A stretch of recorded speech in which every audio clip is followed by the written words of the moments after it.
Good morning, everyone. Hello, hello out there to all the people that are watching in our live streaming. Welcome back to our Jobstreet virtual career fair.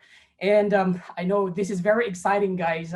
We had this virtual career fair last March, and it was very successful. We received a lot of feedback, and we are back because we are here to help you as a career partner. Jobstreet is here to help you with finding the best career for you. Okay. So this time, our virtual career fair is for PMAT edition. All right. So what do you expect during this career fair? We have actually 3 activity packed days.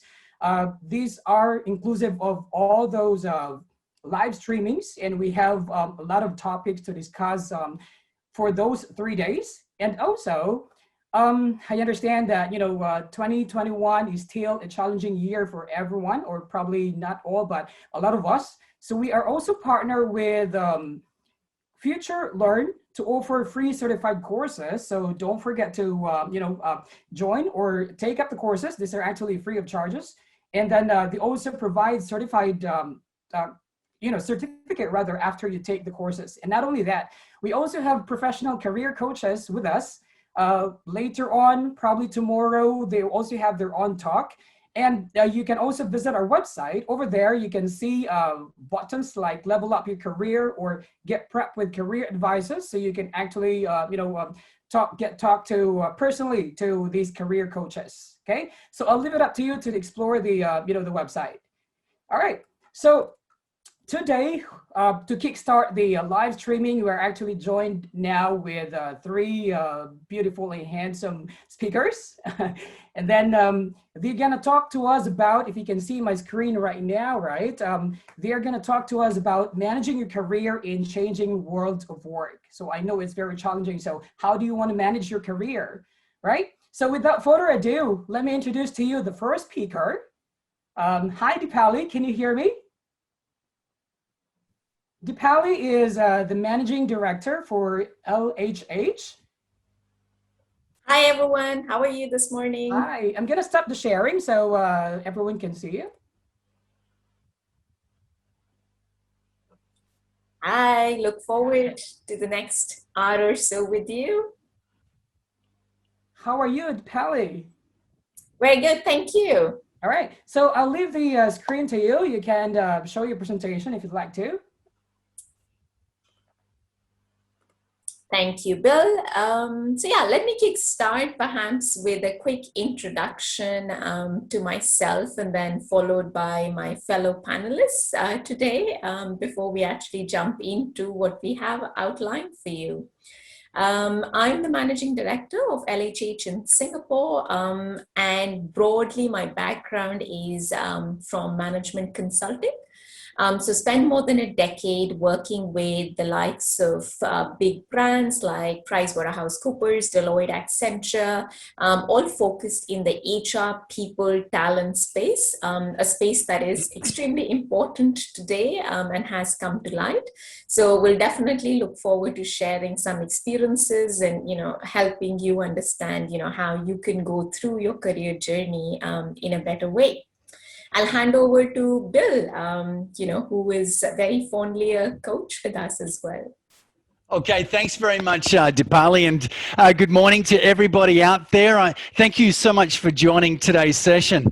Yeah, today's such a relevant topic, and what I want to, and share with you is that, we've got to be flexible. And what I do in my role is actually help our clients and our candidates get job ready, from CVs to LinkedIn, just to simple things like how do I answer certain questions.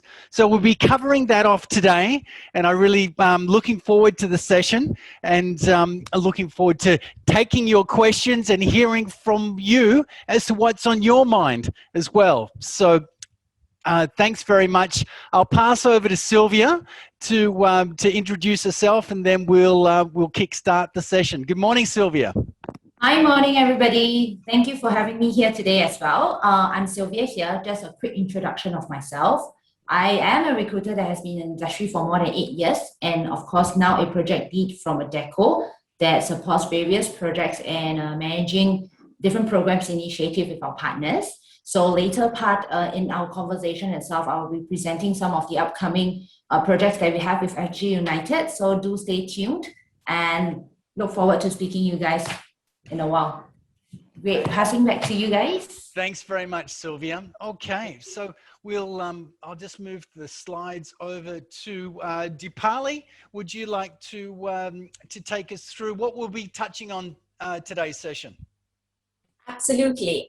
So we definitely have a packed agenda for today. Having said that, we're all for listening to you and understanding, any questions, top of mind, focus areas that you may have. But to Bill's point earlier, we wanted to obviously start off, give you a bit of a context of what's happening in the world today, which, you're all experiencing, but then very specifically get into some of these focus areas, such as career planning, personal branding, and networking in particular, because these are quite key, again, as you look at a job search process more specifically. So moving on, if you really look at the world today, we really describe it as a perfect storm. We all have lived through and are pretty much in some ways living through an extremely uncertain and disruptive time, which has very importantly impacted, our personal, professional lives and blurred those boundaries of what we really call work and life in some sense. So on the left-hand side, when we look at it, the social and regulatory dynamics today is extremely fast-moving and changing. And what that really means is the fact that the enormity of, I would say, disruption that organizations had to undertake, that leaders had to go through, and ultimately, the resulting job losses in a lot of sense that people had to go through meant that, there were government interventions and regulatory policies that got put into place in a large number of countries to actually try and alleviate some of that pain that was being experienced. We move on to demographic shifts. That's already something that had started to happen, but now is already happening quite a fair bit in the workplace, where we have what we call Gen Zs. Some of you out there may already be part of that, up till, what we call baby boomers. And again, you may already be also represented in the population. And that's quite a wide age range in some sense. And what that means is it brings about a whole variety of different needs and challenges in the workforce, and again through your career process and the job search in itself. So we'll explore a little bit of that. The changing perception towards corporations. Again, there's a lot of ask today, as you would have seen, in terms of the responsibility that organizations need to undertake in today's time, whether that's about sustainability, whether that's about looking after their employees. The whole concept of employee experience that's coming about is no longer just about the customer. The fact that, if you look after your employees, they look after your customers. So all that is again changing, and again means, there are different things that job seekers would also look for in employers. And feel free to put in the chat, any sort of ask that you may have of employers as well, as you're thinking about your job search process. Would love to hear from you, and we'll have someone sort of read through the chat. And then lastly, already the automation had started a while ago, which is really driven by the fourth industrial revolution, but that obviously has accelerated a fair bit, since last year with the pandemic coming out. And what that really means is, we all know, we've all read in different statistics, the number of jobs that will be lost, jobs that will no longer exist, and, new jobs that will get created. And again, how can you as an individual, really make sure that you're best equipped to be ready in that sort of world of work in the future? So that's setting that scene out there. And if we move towards the next one, a little bit further down in the context of that broader environment, what we then start to look at is really what exactly is work today, or what does it mean?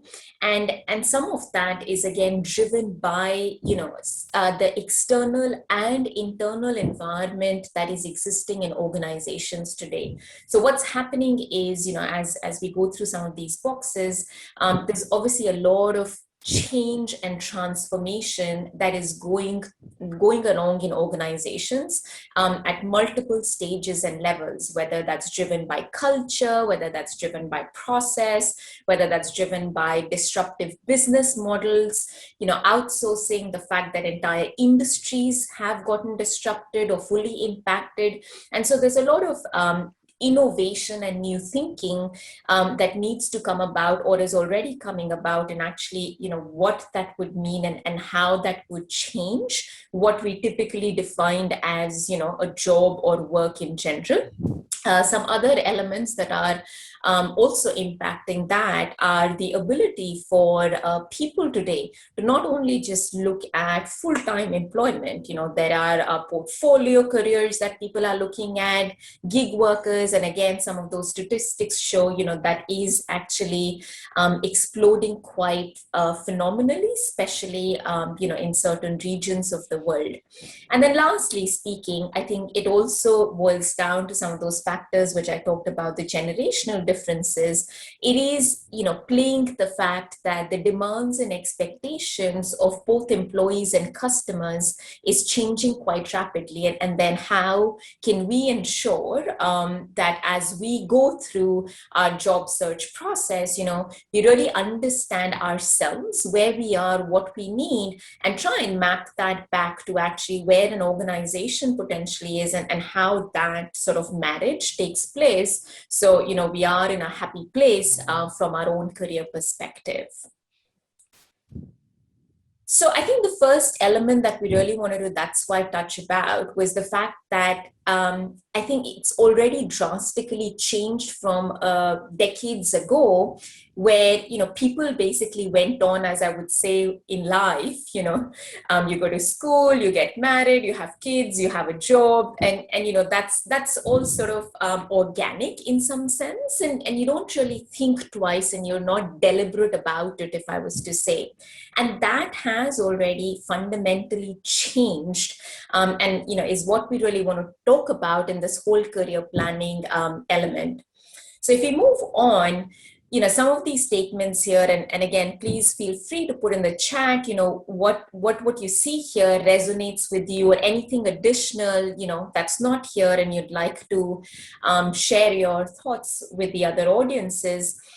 The fact is that today there is almost a responsibility that you carry for taking charge of your own career. That's a good thing, but it's also an expectation in some sense that organizations are starting to have of people, in teams and in the broader organization.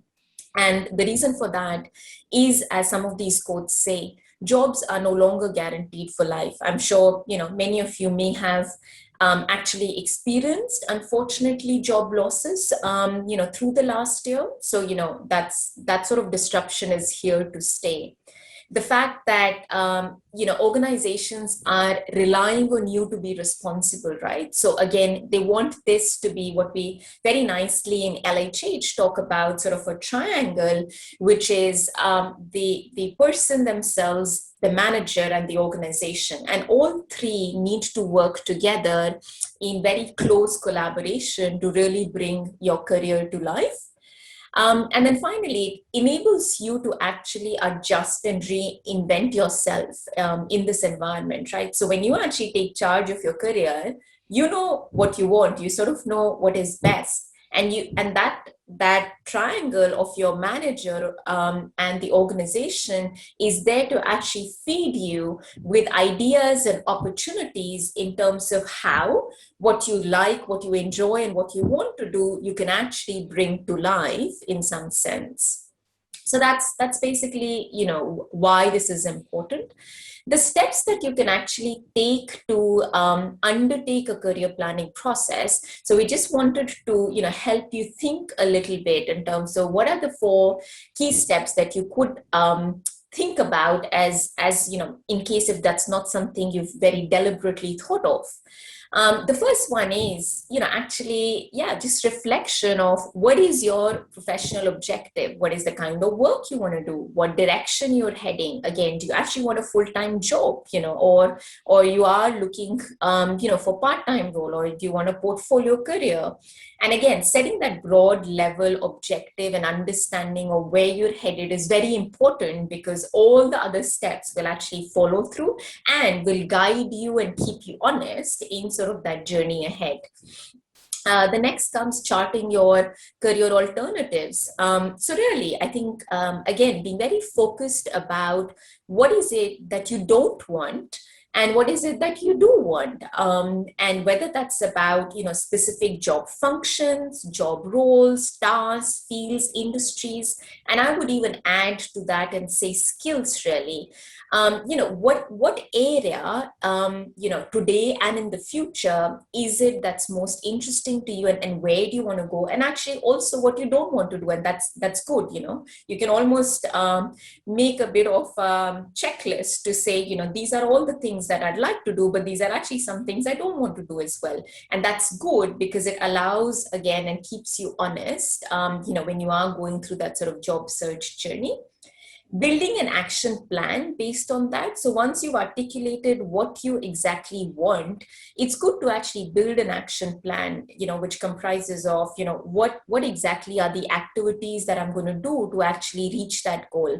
What milestones, what timelines, what support do I need in terms of that? And that's definitely one of the reasons you're here today. That's to build your network, to see, hear, and learn from people in the industry. And then finally, how will you tell yourself you are successful? And so I think setting sort of some of those measures or success indicators is also important for your own self. And then lastly, I think it's important in today's world, which is fast changing. I would say nothing is permanent. And you should not feel like the fact that if you've set an objective, you've put down a plan, you need to stick to it, because fortunately or unfortunately, the world today is all about agility. It is all about change.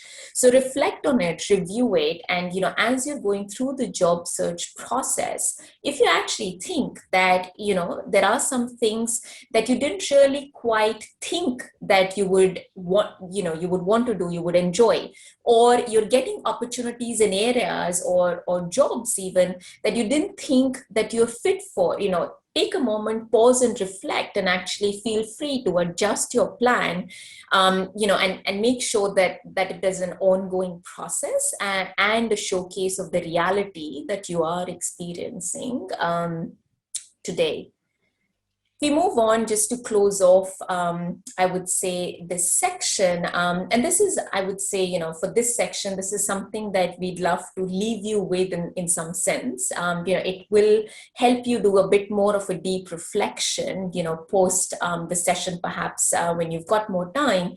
But these are really like the 5 key aspects, that we at LHH talk about as important for people to really think about and enable them to take ownership of this whole career planning process.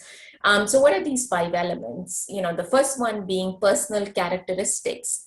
Each of us is unique. We all have our own strengths. We all have our own unique journeys and our life stories. That's what makes us unique in some sense. So I think it's, again, good to reflect and understand what is it that makes me who I am, and what is it that is sort of my extreme passion or purpose in some sense, and write that down. I think it's important not just to think, but to actually scribble it down on a piece of paper. The next element is interests. What do you enjoy and what you don't enjoy in the context of job, but actually it can be context broader than that, because again, the boundaries of a broader passion becoming your job is also blurring. So don't limit yourself, but really go all out, think throughout your entire life journey so far and think of moments, which have been probably more difficult for you, or think of moments similarly which you really enjoyed, they were your highest points, or, your successful sort of moves in some sense. What was it about them, that you really enjoyed in some sense? Try and go down into the past, but also, think about, if you are in a certain juncture of your life, if there is a change that might, also require for you to think differently. The third one is about values. I think this is quite important as well. And this goes to the fact of reflecting today that a lot of organizations are talking about, purpose-driven careers. And what that really means is, again, in most cases, this is a bit more innate. This is, again, it's sort of who you are and, who you've become based on experiences and, where you've come from and, how the different elements of your life have come together. But it's important to pay attention to this, I would definitely say, because there is enough research to prove that if you enter an organization more broadly that has a culture where the values and the purpose is misaligned with yours, I would say, or vice versa, I think that is going to be a bit more challenging for you to either find happiness or success in, right? So again, an important element for you to reflect on as you're looking at your job search process. The fourth one around transferable skills, I think this is very critical in today's world. And again, at LHH, helping people that are coming through that sort of career transition moments and, helping thousands of people last year as an example, we even have data to say that, especially in the last 1 or 2 years, there has been a lot of focus on actually not the job or the industry that you've come from, but actually the skills that you've built and what you carry, because the jobs of the future, as we know, may already be starting to look quite different. And the only way to transfer into those industries, let's say newer industries or newer jobs, is to actually have a very deep understanding of what is it, that you can really do. And, you're almost like, from a professional skill set perspective, you're much more than a job. You're almost a culmination of a lot of different skill sets that you've built over a period of time. And more importantly, soft skills, right? So whether that's decision making, whether that's stakeholder management, communication, negotiation, etc., etc. And then there's obviously a set of hard skills as well, which may be required specifically in certain jobs, and then making sure, how that sort of marriage is going to happen. And then lastly, I think experience and achievements. So again, this is a reflection back of more so, what are those jobs, roles, or industries that you've done in the past, which you've enjoyed a lot, or which you found challenging? Because again, that will tell you something about where perhaps, you're more inclined to be your natural self and bring your strengths to life versus others. So I'll stop there. That's, a lot, and, would love to get sort of some, feedback or questions from the audience here. But I think hope that was useful in some shape and form to align yourself with what owning your career is all about. Excellent. Thanks so much, Deepali, and certainly some very good initial steps to start considering before we actually move into where I'll be taking over the session to bring it into a much more grounded fashion. What are the things that you can do to get you ready for that next role? So, and I do think that what Deepali has touched on is, we've got to get the right mindset. We have to take ownership and calibrate, the mind to make the right decisions. And I think those two, the two slides that Deepali touched on is, what's important to you? What value do you bring? This all goes towards, allowing you to understand what is the mindset I need to take into job search.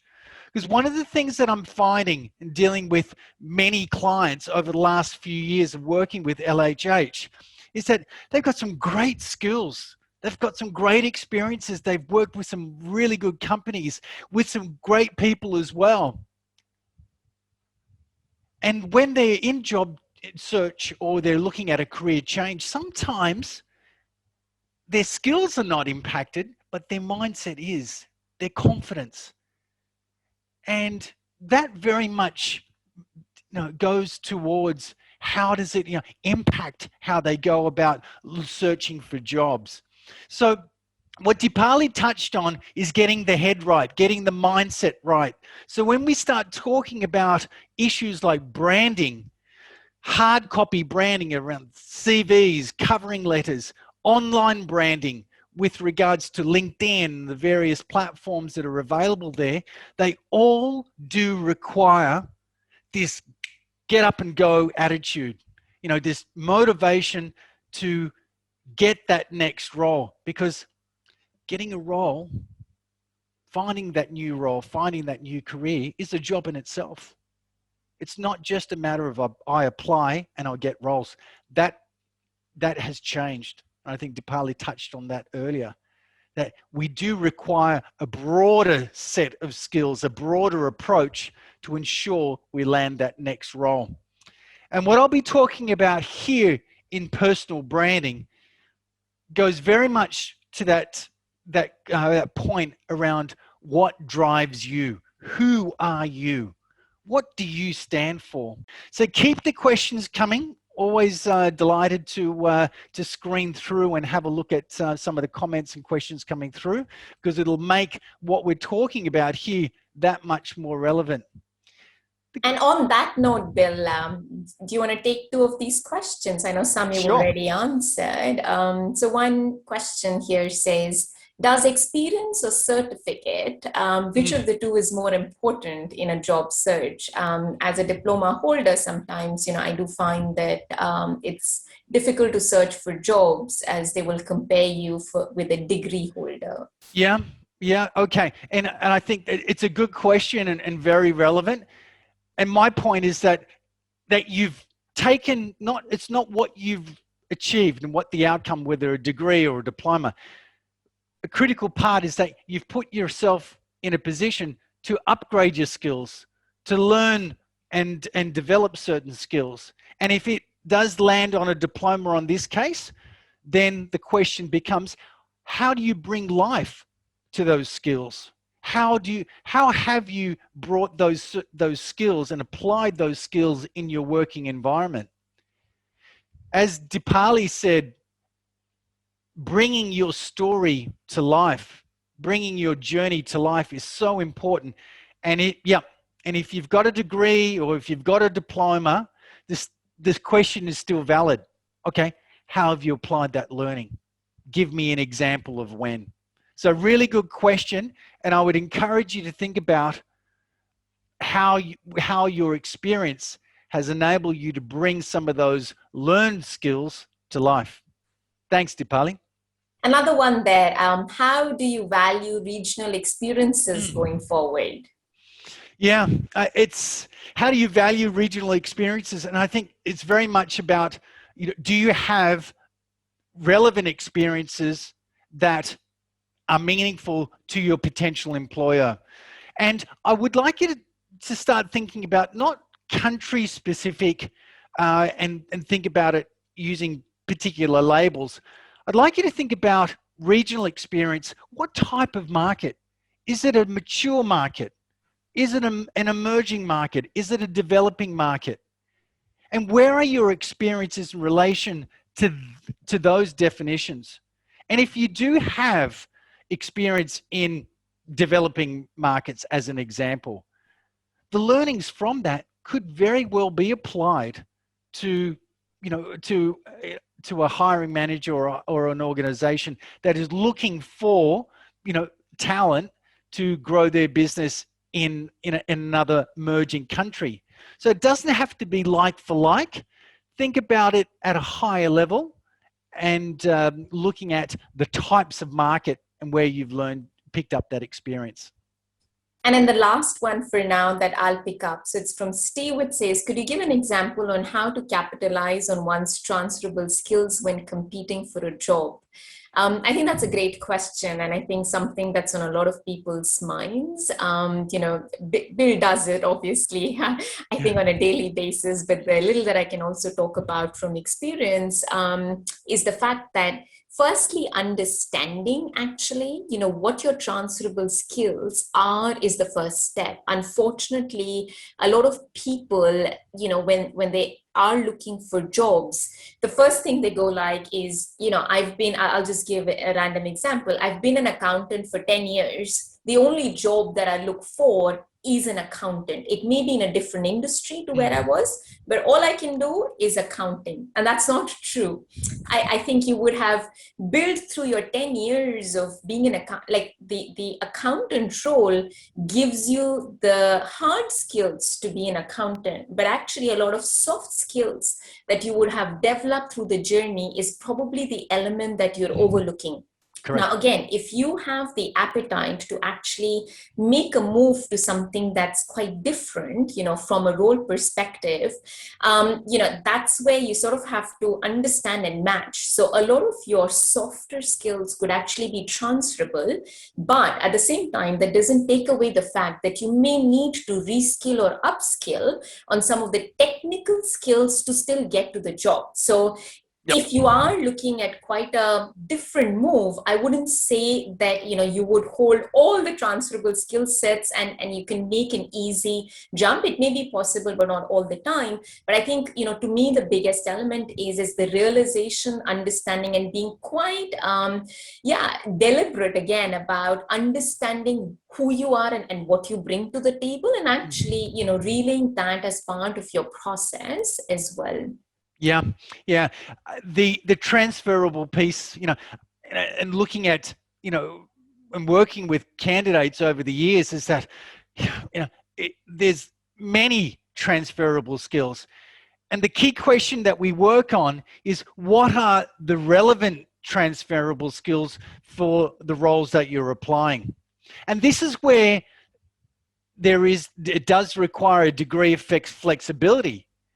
If you are going for a certain role, as an example, for a company that's dealing very much in emerging markets or developing markets, it's possibly going to require a very dynamic, entrepreneurial, fast-paced, approach.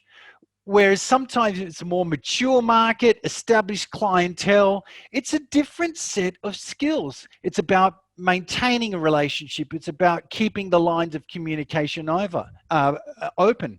So just to contrast that, if you are looking at hiring managers, opportunities that are requiring different skills, make sure that you're putting down in your resume, you're putting down in your LinkedIn profile, key skills that will relate to them. And I think that's actually a really important piece around your personal brand, because it will enable you to stand out. It'll allow you to say, yeah, I do have experience in XYZ, type of markets. And therefore, if it's relevant to the employer, if it's even relevant to the hiring manager or potential hiring to talent acquisition people, it'll start creating those right opportunities. And when it comes down to who you are, this thing called personal brand, what is it that you stand for? I enjoy working with people, growing, mentoring, coaching people. I enjoy financial services or manufacturing or whatever that particular case may be. How do you want to be known? What are the key words that define you? And when we look at some of this particular example of here, how do we want to be seen? And in job search, and we're looking at career change, the question comes back, how do we want to be seen? And that's very much up to you. How you are seen is very much going to be about the words that you're putting down on your search tool documents to answer that question. Because if you don't give those words, if you don't clearly identify those key skills, those transferable skills, how are they supposed to know who you are? So around the crafting of your brand, 3 key areas. Think about what you're good at, what makes you happy, what brings purpose to the role or the roles that you've been in. How are they going to promote you? Relevance, meaningfulness, and impact. What are the skills that this particular role requires of you? Where in your career, where in your CV do you need to bring that to the surface into a very strong profile statement or covering letter that actually allows them to know who you are? And then, how does that then reflect or convey your experience, where you've worked, the value that you bring? So 3 key areas when it comes to crafting your brand. Reflect. And it does take a bit of time to go through your career. What about this particular role did I like? What is about this particular role that I possibly didn't like? How do I select the right words for me? And how are they going to make an impact? How are they going to make you shine in today's job market? And some of the tools, some of the work-throughs that I want you to think about after the session is, what's your statement? What makes sense to a hiring manager or a talent acquisition person when they look at your introduction of your CV? When they see and they read that introductory paragraph that says, I'm a 20-year experienced person in financial accounting, working with a range of companies across the region, based here in Singapore. That statement. When they read that, what are they really? They're seeing the words, but what are they taking from that statement? And I want you to think about this on your CV. What does that first paragraph look like? And if you haven't got one, I suggest you do, because that summary page that is a very important piece when it comes to conveying who you are. And when we look at the aspect of networking, quite a critical piece in careers. And I think this is actually an increasingly important area where candidates are finding that, you know what, I actually know someone who's working in the organization that I've been working with. And I do actually have an ex-manager or an ex-colleague, who might even be one of my family or friends.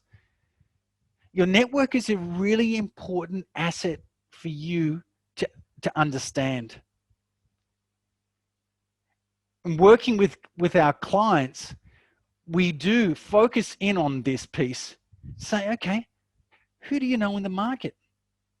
Who could you have a conversation with about, yeah, I'm looking to make possibly a transition from accounting and more into finance and dashboard and analytics.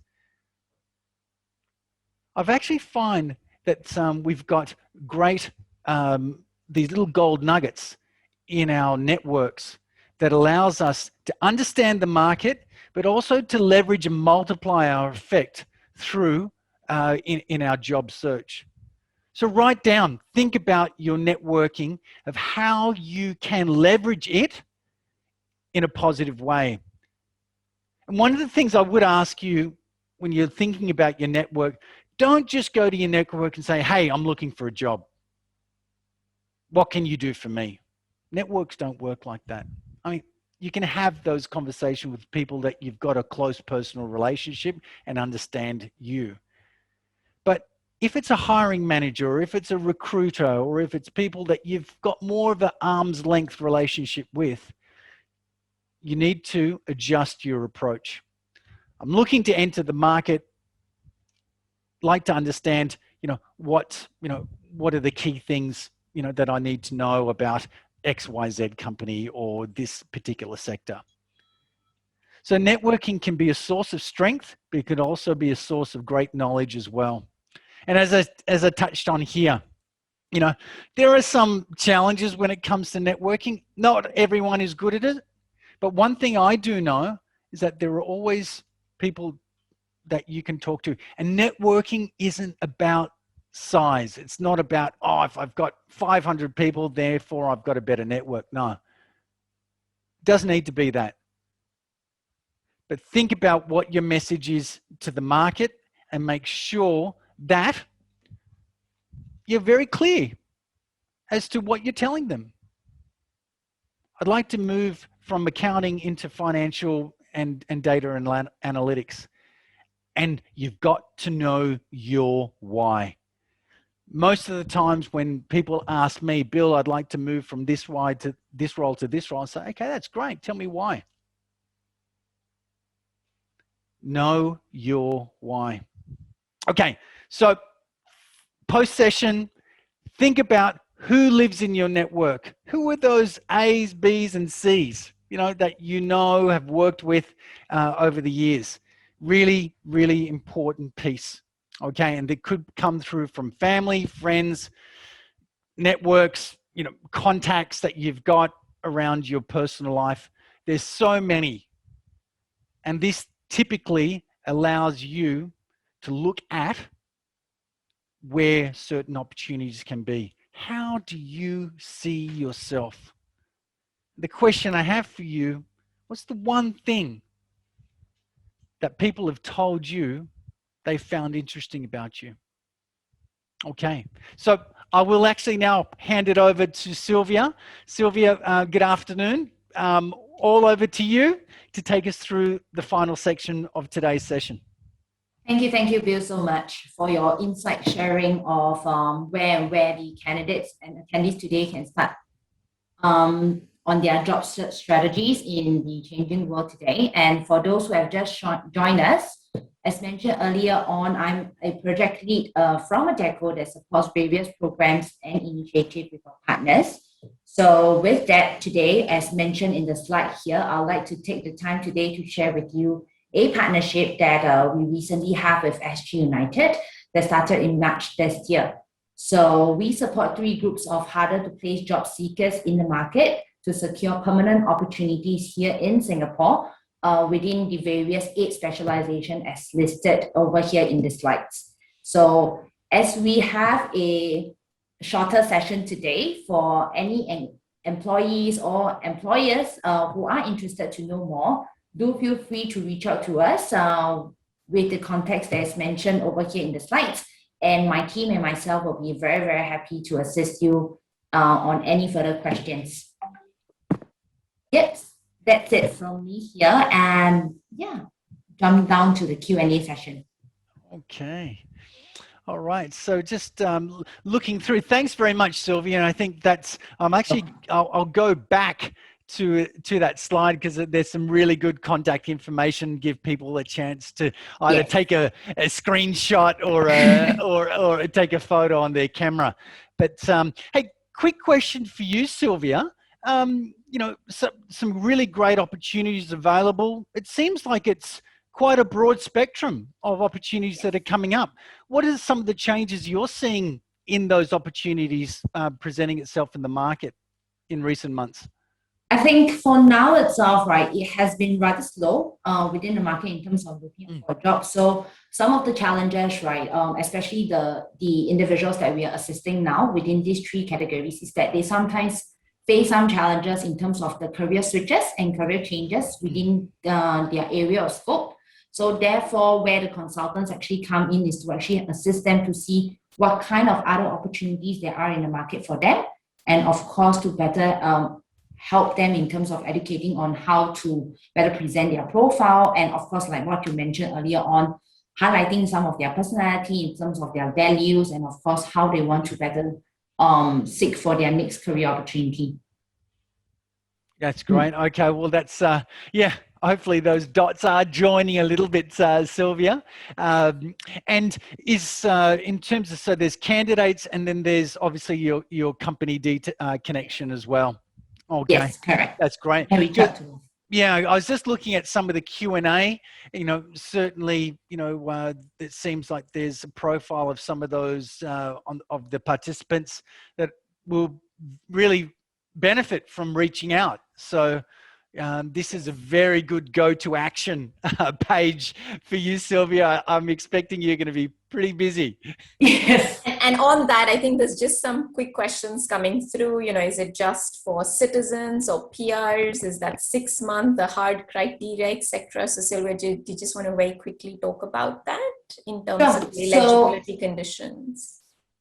Sure, no problem. So for this SG United Job and Skill Program, right, it's actually mainly targeted for Singaporeans as well as PRs only.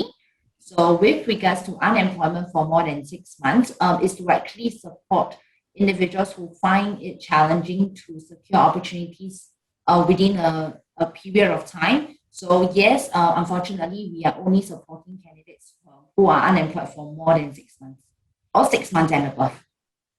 Thank you. Thanks for that clarification. Bill, one of the questions here is about, job seekers that are, 55 potentially and above, and thoughts about the working landscape in Singapore towards ageism. Anything you'd love to share? Yeah. Okay. So, certainly I don't have any, particular comments around ageism. So that's not an area that I'll comment on. But what I think the piece to focus on here is that many of the clients that, that I support on a day-to-day basis are actually, at that higher end of, of the age scale, 45, 50, 55. And one of the key things that we talk about goes back to those transferable skills, goes back to the value that they bring. And one thing that I believe experienced, mature candidates have is they've got wonderful resilience. Only because they've been through a lot more, they've been working some of life's challenges that come through. And in speaking to some of my candidates who are going for roles and sort of feeding back to me how potential interviews go through, one of the areas that does come up is not only their hard skills, but their human skills. We traditionally call them soft. Well, I actually kind of like calling them human because they're the most valuable ones. It's about being a safe set of hands, being reliable, being quite calm in changing circumstances. And I think when there are roles that, people who are in that sort of more mature 55 plus age group looking at, think about what are those strengths that you only have. And I kind of think it's about that resilience. It's about that, having a good life experience that you can bring to a particular role. Jay, I see that you've come back online, so I'm figuring that we might be time to close. So I might hand over to you to take it from board. Yeah, I'd love to hear a lot actually. I think the key is resiliency, I think, right? So I've been to this experience as well, like shifting career from one to another. That's really good to know. Actually, you've shared a lot of good insights, but unfortunately, we don't have much of the time, ladies and gentlemen. And we have received overwhelming questions. Actually, unfortunately, we can answer all of them for now. Thank you so much, Deepali, Bill, and Sylvia for having with us on our first day of the virtual career fair. But for those who are still having a lot of questions about your career, don't forget to go to our website. As I mentioned earlier, you can go click there. You can even speak to our career coaches so they can give you advices personally on how you wanted to improve, or if you have any doubts about shifting from one career to another, that's not a problem actually. They are so equipped with the knowledge and skills to share with you with that one. And I'm really sorry, but we're gonna have to wrap for today. Thank you so much again, Deepali, Bill, and Sylvia.